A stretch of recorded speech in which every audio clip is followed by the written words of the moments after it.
Hello, good morning. Hello, in this rapturous, ecstatic, and euphoric day, I would like to say a very pleasant, a very piquant, superlative, and prodigious good morning to you all. Hello, good morning. Hello, in this rapturous, ecstatic, and euphoric day, I would like to say a very pleasant, a very piquant, superlative, and prodigious good morning to you all. ඒක තමයි native speaker, native English speaker hello good morning කියලා කියනවා. just hello good morning. hello සුබ උදෑසනක් කියලා කියන්නේ. නමුත් මේක බරපතල විදිහට කියන මිනිස්සයා කියන්නේ කොහමද? in this rapturous, ecstatic, euphoric day, I would like to say a very pleasant, a very piquant, superlative and prodigious good morning to you all. මේක බර කරලා කියනවා. rapturous කියන්නේ මොකද්ද? rapturous කියන්නේ උද්‍යෝගිමත්. ඇත්තටම in this rapturous, ecstatic, euphoric day, ඒ කියන්නේ මේ උද්‍යෝගිමත් බව තියෙන, ecstatic කියන්නේ ප්‍රීතිමත් බව තියෙන, euphoric කියන්නේ ඒත් ප්‍රීතිමත් බවක් තමයි. උද්‍යෝගම් කර ප්‍රීතිමත් බවක් තියෙන දවස ඇතුලේ කියලා තමයි ඉස්සෙල්ලාම පටන් ගන්න යා.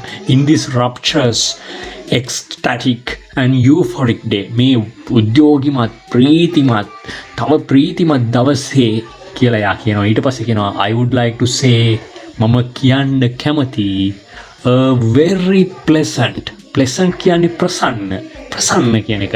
a very pleasant, a very piquant කියන්නේ විචිත්‍රවත් ගතියක් තියෙන. ඊළඟට superlative කියන්නේ සුපිරි කියන අදහස. එතකොට ඒ කියන්නේ මොකද්ද? I would like to say a very pleasant, a very piquant, superlative and prodigious කියන්නේ විශිෂ්ට good morning to you all. සුබ උදෑසනක් ඔයගොල්ලෝ හැමෝටම වේවා. මේ උද්‍යෝගිමත් ප්‍රීතිමත් අතිශය ප්‍රීතිමත් දවසේ මම ඊටාම ප්‍රසන්න දෙයක් කියන්න කැමති. ඒ කියන්නේ ඊටා විචිත්‍රවත් සුපිරි දෙයක් කියන්න කැමති කියලා කියනවා. ඔබ සැමට විශිෂ්ට සුබ උදෑසන. prodigious good morning to you all. එතකොට මේ බර වචන ඔක්කොගෙම කියවෙන්නේ එකම වගේ අර්ථයක්. ඉතින් මේවා වල තේරුම දැනගෙන තියෙන එක හොඳයි. නමුත් ඒවා ඕන තැන පාතන හැමතැනම දාන්න එපා. එතකොට ඔයාලටත් මෙයාට වගේ නෝන්ඩි වෙන්න වෙනවා. ඒකින්ද හරියට තේරුම දැනගෙන පාවිච්චි කරන්න. Okay, I'm fine and thank you. My anatomy was hunky-dory all the time. I appreciate your adherence for taking your time to dissect about me. Okay, I'm fine and thank you. My anatomy was hunky-dory all the time. I appreciate your adherence for taking your time to dissect about me. You speaker කියනවා okay, I'm fine and thank you. okay කියන්නේ හරි, I'm fine කියන්නේ මම හොඳින්, and thank you කියන්නේ ඔබට ස්තුතියි. okay, I'm fine and thank you. මම හොඳින් ස්තුතියි. මේ සිම්පල් විදිහට හොඳින් කියලා කියන එක. නමුත් අපේ ස්පීකර් කියන්නේ බරපතල වචනෙන් කතා කරන ස්පීකර් කියන්නේ my anatomy was hunky dory all the time. I appreciate your adherence for taking time to dissect about me. dissect කියලා pronounce කරන්න පුළුවන්. සමහරු dissect කියලාත් කියනවා. my anatomy was hunky dory. anatomy කියන්නේ මගේ ව්‍යුහ විද්‍යාව. ඇත්තටම මේ ව්‍යුහ විද්‍යාව කියන්නේ අර වෛද්‍ය ක්ෂේත්‍රයේ තමන්ගේ ඇඟ පිළිබඳ තියෙන විද්‍යාවනේ. ඉතින් ඒක ඇනටොමි, රෝග විනිශ්චය ඒක සම්බන්ධව තියෙන විද්‍යාවනේ. මේකේ ඇනටොමි කියලා කියන්නේ මගේ ස්වභාවය කියන අදහස් දෙන්න තමයි මෙයා මේක පාවිච්චි කරලා තියෙන්නේ. my anatomy was hunky dory. මේ hunky dory කියන වචනේ අලුත්. hunky dory කියලා කියන්නේ මේ going well, everything is fine, going well. ඒ කියන්නේ හැමදේම හොඳින් සිද්ධ වෙනවා. හැමදේම හරියටම සිද්ධ වෙනවා. හොඳින් සිද්ධ වෙනවා කියන එක. ඊළඟට අපිට හම්බෙන වචනේ තමයි adherence. adherence කියන්නේ ඇත්තටම ඇටැච්මන්ට් එක, කමිට්මන්ට් එක, බැඳීම ඒ වගේ අදහසක් තමයි එන්නේ. I appreciate කියන්නේ අගය කරනවා. මම අගය කරනවා. Your adherence for ඒ කියන්නේ ඔයාගේ ওই බැඳීම සහගත ඔයාගේ මැදිහත් වීම, එහෙම නැත්නම් ඔයාගේ බැඳීම, ඔයාගේ මේ කැපවීම මොකක් සඳහාද? For taking time to dissect about me.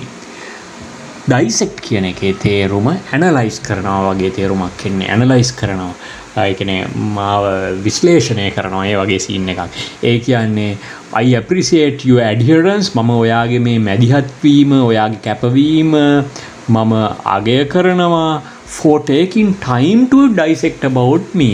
මම ගැන ඇනලයිස් කරන්න ඔයා වෙලාව යොදා ගැනීම පිළිබඳව මම අගය කරනවා කියලා කියන්නේ. බලන්න ඕකේ I'm fine and thank you කියන්න පුළුවන් මේ ලස්සන ආකාරය කොච්චර සුන්දරද කියලා. Hey, it's pleasure to meet you. Meeting you is an epoch-making moment in my life. Hey, it's pleasure to meet you. Meeting you is an epoch-making moment in my life.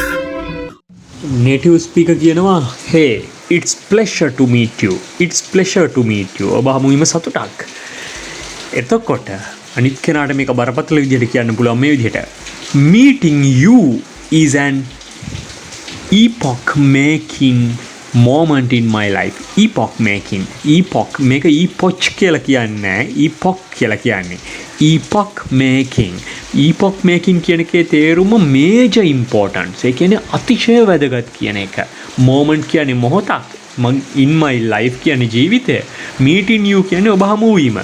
ඔබ හමුවීම මට මගේ ජීවිතේ අතිශය වැදගත් මොහොතක් කියලායි කියන්නේ. Meeting you is an epoch making moment in life. Meeting you is an epoch making moment in my life. Oh my god, really? Congratulations. This ramification occurred because of your indefatigable allegiance, and I would love to extol you in here. Oh my god, really? Congratulations. This ramification occurred because of your indefatigable allegiance, and I would love to extol you in here. Oh my god, really? Congratulations. Oh my god කියන්නේ ඔ මගේ දෙයියනේ. Really කියන්නේ ඇත්තටමද? ඇත්තටම මගේ දෙයියනේ ඔය ඇත්තමද? එහෙනම් congratulations. සුබ පතනවා මම ඔයාට කියලා කියනවා. එතකොට මේ අනිත් පැත්තෙන් කියන්නේ මොකද්ද? This ramification occurred. Ramification කියන්නේ සංකීර්ණ කිරීමක්, අතු විහිදීමක්, මේක අර ව්‍යාකූල කිරීම. එහෙම නැත්නම් මේ ගොඩක් විස්තීර්ණය වීමක් වගේ දෙයක්. ඒක උනේ occurred කියන්නේ සිද්ධ වෙනවා. මේ ව්‍යාකූල වීම එහෙම නැත්නම් අතු විහිදීම සිද්ධ උනේ because මක්නිසාදයක් කියලා කියනවා. ඊළඟට කියනවා of your indefatigable කියන්නේ ඔයාගේ උත්සාහවන්ත වෙහෙස නොසලකන කියන්නේ උත්සාහවන්ත භාවය. Indefatigable allegiance කියලා කියන්නේ commitment නැත්නම් අවනතභාවය, පක්ෂපාතීත්වය. ඒකට කියන්නේ පක්ෂපාතීත්වයට තමයි allegiance කියන්නේ. And I would love to මම කැමති. මෙතන I would love to කියන්නේ මම ආදරය කරනවා කියන එක නෙවෙයි. මම කැමති, අතිශය කැමති. And I would love to extol you in here. Extol කියන්නේ වර්ණනා කරනවා. එහෙම නැත්නම් අභිනන්දනය කරනවා, වඩනවා, ස්තුති කරනවා. අන්න ඒ වගේ තේරුමක් තමයි එන්නේ. මම මෙතනදී ඔයාව වර්ණනා කරන්න, ඔයාට ස්තුති කරන්න, ඔයාට අභිනන්දනය කරන්න කැමති කියලා කියන්නේ. I would love to extol you in here. This ramification occurred. මේ ව්‍යාකූලත්වය ඇති වුණේ මක් නිසාදයත් ඔයාගේ indefatigable allegiance. ඒ කියන්නේ උත්සාහවන්ත අවනතභාවය, පක්ෂපාතීත්වය නිසා සහ මම ඔයාට ඔයාගේ මේ සිදුවීම නිසා මම ඔයාව වර්ණනා කරන්න කැමතියි මෙතනදී. ඔයාට ආවඩන්න, ඔයාව පසසන්න කැමති කියලායි කියන්නේ. Actually, I'm so sorry. It was all my fault. This seat went to edit because of my barratry, dereliction, and feckless comportment. Please be kind enough to lenience me. Actually, I'm so sorry. It was all my fault.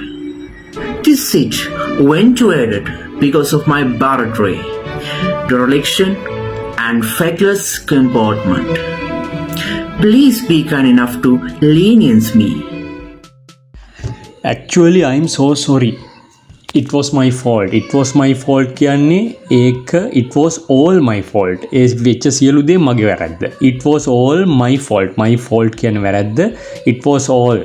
ඒ වෙච්ච සියලුම දේ my fault. මගේ වැරද්ද. Actually කියන්නේ ඇත්ත වශයෙන්ම I'm so sorry. මම ගොඩක් කනගාටුවට පත් වෙනවා. ඇත්ත වශයෙන්ම මම ගොඩක් කනගාටුවට පත් වෙනවා. මේ ඔක්කොම මගේ වැරද්ද. ඒක කොහොමද කියන්නේ? Actually I'm so sorry. It was my fault කියලා කියන්නේ. මේකම තාම සංකීර්ණ විදිහට කියන්න පුළුවන් ක්‍රමයකට මෙයා කියනවා. This sitch eventuated.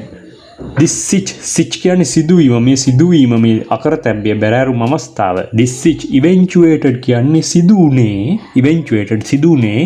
because of my මක්නිසාදයත් මගේ barratry කියන්නේ නොසැලකිල්ල අවධානයක් නැතිකම නොසැලකිල්ල කියන එකට තමයි barratry කියන්නේ.